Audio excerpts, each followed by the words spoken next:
I would like to provide a couple of clarifications and invite my board colleagues into potentially some conversation. I think, it has been said already at our meetings, but it probably bears repeating that the Board of Education does have proscribed responsibilities. And it is important that we fulfill those responsibilities, of course, and also that we not recklessly attempt to play a role that is not in the purview of a Board of Education. And specifically, I think it's critically important, especially because I can see that it has caused great distress, that there has been a fundamental misunderstanding whereby, there's an assertion that the board has been forced into legal recourse, where rather I would say this is an experienced Board of Education that fully understands the importance of acting in accordance with our role as fiduciaries to the community, and that when there are certain disagreements between a superintendent of schools and a member of the community that cannot be adjudicated by a Board of Education, it is our responsibility to advise community members of their appropriate recourse. And this Board of Education has and always will continue to advise community members of that right. I think that's a critically important clarification from my perspective.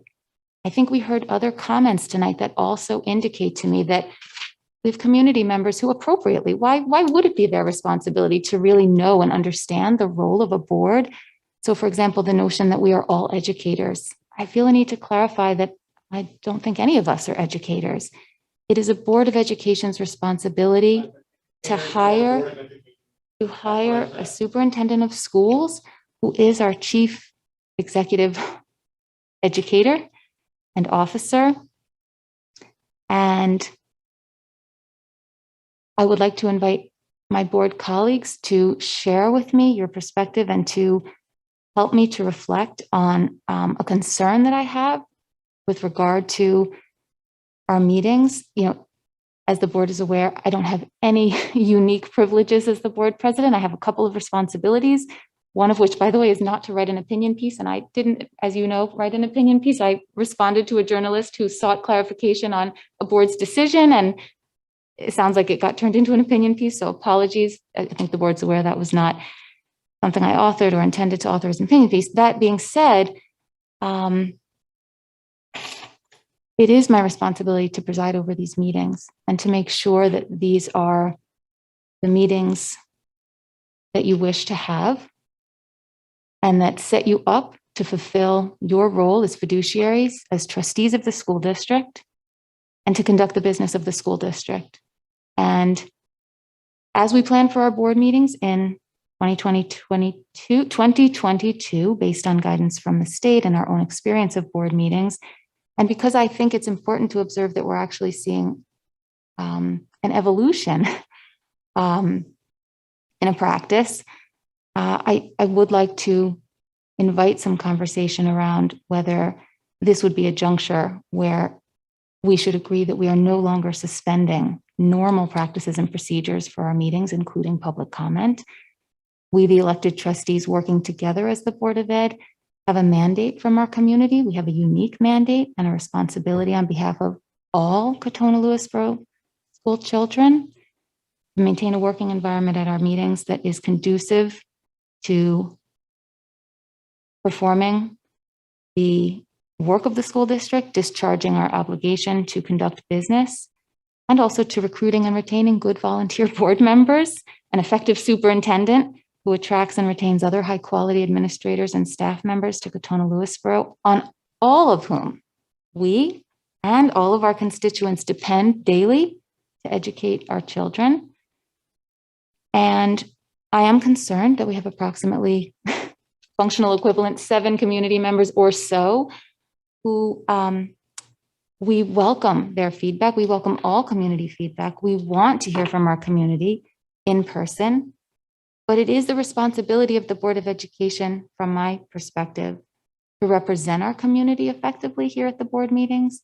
And I'm not sure this is a responsibility that we should delegate to a community member who potentially is in a dispute with the superintendent, or really to any community members. And this is really for you to help me to think through with respect to how we come back in 2022. But our core function as elected trustees is to conduct the business of the school district here in accordance with open meeting laws, publicly noticed meetings, whereas community members actually have many other forums available to them to participate in advocacy, to engage without the restrictions of open meeting laws. This is our one opportunity. And, I need help in determining whether this is how we best discharge that duty, or whether returning to school after the break would be an opportunity to perhaps rededicate ourselves to our normal operating procedures prior to the pandemic, when, of course, policies were suspended by executive order, which is no longer the case. So I'll pause there because I really don't want to overstep. I merely wish to perhaps invite brief response or discussion, and we can go from there. Please, Alana. I mean, I love the idea of kind of returning to standard operating procedures, sort of pre-pandemic, but I'm not sure that we're there right now. You know, the governor declared a state of emergency last week. Our county executive did the same. We're about to have another rise in COVID cases, unfortunately. So, I mean, I would love to have a time where everybody feels safe coming to our meeting in person and speaking for themselves, and a time where our kids could go to school unmasked again, and, things feel normal. Unfortunately, I don't think we're there yet. I would love to talk about how we get there and what it means for all of us to get there. And I wonder, what would it be like if we set an ambitious goal to get ourselves there with the tools that we have in place? So while it's not required, and I don't think there's any coercive effort going on, I think our district has been extremely clear on promoting the public health policies of the county and of the state and of the federal government. And so what would it be like if we had some ambitious goal to get all our kids back in school and keep kids from being quarantined by having a large voluntary vaccination rate? Voluntary, like 100% vaccination rates, so that we can make sure that everybody in the community is safe. And I think I'm sort of interested in more of a discussion around getting ourselves back to normal before sort of adjusting tools that we have in place, because unfortunately, I don't think we're there yet. And I think, as we heard tonight in public discussion around, there's a lot of misinformation still circulating. And we have this interesting poster over here that says, because fake news has real world consequences, that we have to be really careful. And, so one thing I would be interested in discussing is what's the process in our meeting when misinformation is being put out around a deadly virus that's killing thousands of people a day? What do we do in a meeting? Do we allow that to sit out here?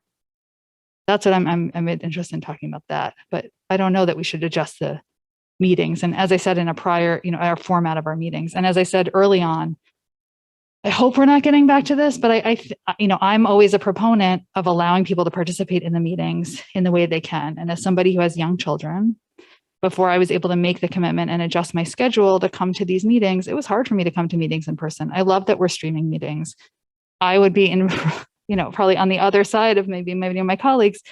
I'd be a proponent of allowing people to participate remotely as much as we can. And if we need to limit time for public comment, maybe we think about that. If we want to keep meetings to a certain amount of time, that's something to think about. But for me, when I think about, yes, our job is to conduct the business of the school district, but to me, the public's concerns are a part of our business. So that's kind of where I'm thinking on this. Thank you. I agree with you about the importance of public participation. And I just wanted to say to Mr. Novak, who spoke first, how fascinating I found what you had to say, and very interesting. And thank you for coming and speaking with us and sharing your point of view. My concern is, though, that tonight we had most people blow right on through the 3-minute limit. It does feel a little arbitrary. And if you have something that you want to say that takes a little bit over 3 minutes, I'm sure, we've all agreed that there's grace to be had there. But But I do feel that we've had a problem fairly consistently about the opportunity for the board to have a dialogue afterwards. I think that I've heard a number of statements that were maybe not clear or kind of don't give the full picture of things in terms of policy and vaccinations and things like that. A lot of the things that people have come to speak with us about are regulations and requirements that we follow that are not even in the purview or decision-making area of the board. We definitely should look at ways that we can encourage productive dialogue among the public and the board, but I would also like to ask people to remember that the board are also parents in this district, and it is our charge to think about the experience of every student in our district and do the business of the district. And it does seem to be getting a little bit more difficult. So I am definitely interested in trying new things and thinking about how we do it better, how people can feel more satisfied with the conversations that we're having. I think that I know a number of people wanted to speak about the town hall event that they had. I think that one of the things that concerns me is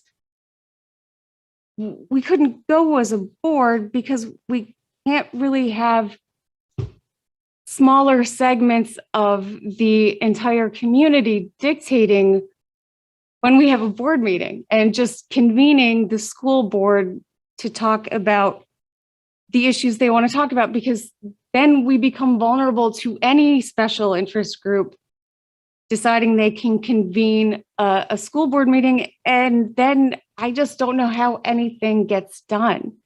And so I am concerned about that. I am concerned about the number of misunderstandings or misstatements or just, factually untrue things that we hear and that we don't have the opportunity to address them until afterwards. And a lot of time people have either tuned out or left, gone home, and I don't blame them because we are going so very late these days. I think that we have a wonderful community. I think we are very fortunate to live in an amazing and supportive community that rallies around issues like this, and the children they want to protect and make sure have the best experience. But it is also extremely difficult then to go through the comments that we hear and try to determine where there is room for action, where there are things that need to be addressed, and separate that from the statements of support from other community members. It does become kind of difficult, and we want to make sure we are doing the best we can for all of our students. And so, yeah, I don't have a solution. I think that we do need to look at it, though, because I think it is important, especially with the presentations we heard tonight were so critical and they're so crucial to all the mission of the district, that I worry that a lot of that just didn't get heard. And I think there were some very important things about the elementary school population and then how we're doing. And I mean, we're also still dealing with a pandemic, and we've got staff and administration and so many people who have worked so hard for so long. And I think that if we lose that context and start villainizing each other and saying that we're not doing the things that need to be done, I worry that we won't make any progress. Thank you. What processes were you really referring to? I think it's a good question. Thank you. And I think it's absolutely possible for the Board of Education, either, via the policy subcommittee or, at a future date, to engage in a conversation about reviewing, for example, public comment in other school districts. However, that's not really what I'm getting at. What I'm getting at is that we have a board policy related to public participation, and it's pretty clear. And in the transition from our Zoom board meetings to our in-person meetings, we had really faced a challenging situation whereby a couple of community members had reached out and had expressed very specific concerns about their inability to attend in person. And from my perspective, although I can only imagine how this will sound, it felt like an act of compassion to authorize a FERPA waiver. And I see the workflow back and forth, and this, is really neither about workflow nor the extra 36 minutes last time or the extra 12 minutes this time or what have you. It's, from my perspective, it's more about, these are meetings of the Board of Education where we uniquely, the 7 of us, have a mandate to represent all students. And it's really for the board to decide whether we want to continue to enable other community members to come and speak on behalf of the community members we represent without actually meeting them. I really fully support the notion that we need to hear from our community, and we will always have a public comment, I believe, although it's not required. I believe this is a Board of Education and a community that will always place a premium on an opportunity for public comment. But the Board of Education meetings really won't involve dialogue, and they aren't set up that way. This is merely uniquely an opportunity for 7 people to come together and to discharge the business of a school district while hearing critically important things from members of our community whom we wish to meet in person and whose comments I think it is counterproductive to have mediated through other community members, from my perspective, especially when we have community members who I believe appropriately do not understand the role of the Board of Education and do not respect the way in which we have conducted business and are routinely critical of us. And I can accept routine criticism really day in and day out. I think probably everybody here knows that. However, I am concerned that we have one employee and we are representing the entire Katona-Lewisboro community and all of the school children, again, on whom we depend daily on the efforts of the individuals here who are not volunteers and the entire staff. And we support these individuals. We hired them. And we do many other things, and we perform our responsibilities faithfully, in good faith, assiduously, conscientiously, morning, noon, and night, on behalf of every child, including your children, absolutely, every day. But clearly that is not the belief held by some community members, and that's absolutely fine. And we always want to hear that criticism. But I'm not sure it's appropriate to delegate the responsibility to represent the comments of other community members to those very community members. And it just so happens there's, at the moment about 7 of them. And the minute I say that, maybe there will be 70, and they will come in person and they will share their feedback. But from my perspective, having lived through almost 10 years of public comment, some of it constructive, some of it painful, on a variety of issues related to our vision for this school district, our values as a community. From my perspective, it would be preferable to go back to normal practice. So I'm simply suggesting not to foreclose conversation in the future about how we evolve as a board, or create other forums, or lean into existing forums as best we can in a pandemic. I am actually more humbly suggesting that we return to policy 1230, public participation at board meetings, which has been in a sense suspended, and we've continued this practice up through December of 2021. And so I guess simply, I'm happy to call the question if nobody wants to speak, or I'll make a motion. And if somebody would second it, that'd be great. And if nobody seconds it, that's the end of that. And we can have future discussion and then we can vote. So simply stated, I'm going to make a motion to return to public participation as outlined in Board Policy 1230, public participation at board meetings, which has been in place for quite some time. And I think maybe last revised in 2018. Somebody can check me on that. At the first meeting of the new year. And again, please, I'll ask for a second and I leave it to you. Second. Thank you, Liz. And if there's further discussion, Can we let's discuss? Yes, please. So this often happens where in some situations, some change is made that at the time seems natural, and then it's hard to take things back. It sort of happens in, financial policy, where some pile of money is given out and then it's hard to say, well, next year we're not budgeting for that because people will expect it. So I do think it's worth investigating how other districts handle public comment period, because they probably don't experience things the way we're experiencing them. And it would be interesting to see what is the,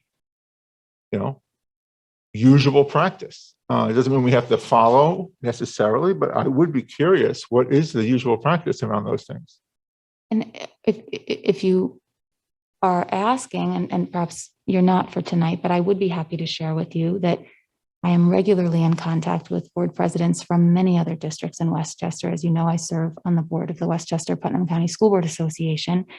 I have talked extensively with board colleagues and with the executive director and the former executive director about this practice. And I'm not aware that the practice of delegating representation or representativeness is in place at any other district in Westchester. Now, as to public comment and whether there are other practices or time limits or opportunities that we could build into our meeting agendas, yes. I mean, I could speak to at least 4 comparisons right now, but that's actually not what I'm suggesting for tonight. For tonight, I really am suggesting that we return to our policy, which is consistent in this respect, would put us back in the company of our peers. Yes, especially as people came out of the pandemic. Yes, that's the learning that I have and that I can bring from other districts. Yeah, sounds reasonable. I think from the perspective of how do we think about and pursue other avenues, I think it would be helpful to return to the policy. And then we can have board discussion at future meetings about how we might want to think about public comment and how to best use it to help us stay informed and allow the community an opportunity to participate in our meetings. I think that makes sense. Is there any further discussion? I wonder if there might be something in between as sort of we're feeling more comfortable with people coming back, if like, as opposed to giving I think there's some value if there's a situation where people aren't able to attend, but they feel strongly that they want to participate in the meeting. And if we're not going to offer a remote option for that, if there's something in between where perhaps sort of the waiving of FERPA, but in a more neutral way that I've seen at like a town level, where perhaps the clerk is able to read some of the commentary, because I think there's a value in your statement being read publicly versus obviously people are always free to email us and send information, and that's certainly, but that's kind of not the same as participating in the meeting. And if you're prevented from coming in some way, maybe that would be an option just to give you more work, Kim. Actually, I appreciate that. And we don't need to engage in a whole lot of back and forth. I don't want to, I appreciate the board's indulgence, but I look at it a little bit differently. I think in a way, we could say that public comment is an anachronism and it's been around since well before the advent of email or any kind of more immediate instantaneous communication. And so from my perspective, again, just from my perspective, of course, community members are welcome to email us. We encourage them to communicate with administrators and teachers and staff and with us on phone calls or over email or however it unfolds. But that because we do maintain this charming routine of public comment whereby community members can come and introduce themselves to us. It actually differentiates it from, I mean, I don't know, dare I say social media?